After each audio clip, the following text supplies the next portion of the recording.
নমস্কাৰ, মোৰ নাম ৰিংকু তালুকদাৰ। মই আজি বিস্ফোৰক মন্তব্য দিবলৈ ওলাইছোঁ।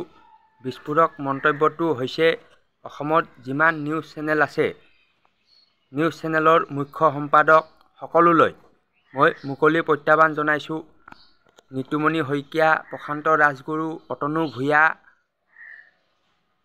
সৈয়দ জাৰিৰ হুছেইন, ৱাজবিৰ হুছেইন, পৰাগমণি আদিত্য, ৰাজদীপ বাইলুং বৰুৱা, যিমান আছে, তাৰপিছত আপোনাৰ জনপ্ৰতিনিধি যিমান আছে, ৰাজনীতিবিদ, শিক্ষাবিদ, ৰাজনৈতিক বিশ্লেষক আৰু টিভি চেনেলত যিবোৰ বহি থাকে লেকচাৰ দিয়া মানুহ, সকলোলৈ মই মুকলি আহ্বান জনাইছোঁ। আহ্বানটো হ'ল যে 1950 চনত অসম এখনেই আছিল। অসম মানে অসম, মেঘালয়, মিজোৰাম, মণিপুৰ, ত্ৰিপুৰা, নাগালেণ্ড, অৰুণাচল প্ৰদেশ, এই 7খন মিলি এখন ৰাজ্য আছিলে।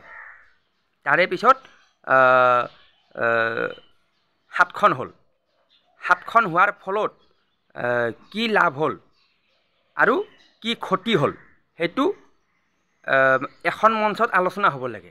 এখন মঞ্চ মানে ধৰি লওক খানাপাৰা ফিল্ডত সকলো আহক, মানে মুখ্য সম্পাদকবিলাক আহক, ৰাজনীতিবিদ আহক, বিৰোধী লিডাৰ আহক, আলফা চালফা, বিজনেছমেন, শিক্ষাবিদ, ৰাজনীতিবিদ, হীৰেণ গোহাঁই, এনেকুৱা যিমান যি আছে সকলো মানে আহক।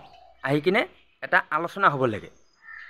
আলোচনাটো কি হ'ব লাগে যে 1950 চনত অসম এখন আছিল, সেই এখন অসম 7খন কিয় হ'ল, কোনে কৰিলে, কৰাৰ ফলত লাভ কি হ'ল, লছ কি হ'ল, এই সকলোবোৰ বিষয় আলোচনা হ'ব লাগে। আৰু এই বিষয়টো আলোচনা হ'লে সকলো কথা পোহৰলৈ আহিব। আৰু এই বিষয়টো আপোনাক ৰাইজক মানে জানিবলৈ নিদিয়ে। কিয় নিদিয়ে? কাৰণ এইবোৰ কথাত মানে ৰাজনীতিৰ মেইন কথাবোৰ সোমাই আছে। এখন অসমক 7খন কিয় কৰিলে, কোনে কৰিলে, কৰাৰ ফলত লাভ কি হ'ল, লছ কি হ'ল, তো সেইটো আলোচনা কৰিবলৈ সকলো আহক। সকলো একদম CM, BM, DM, য'ত যি এম আছে চব আহক।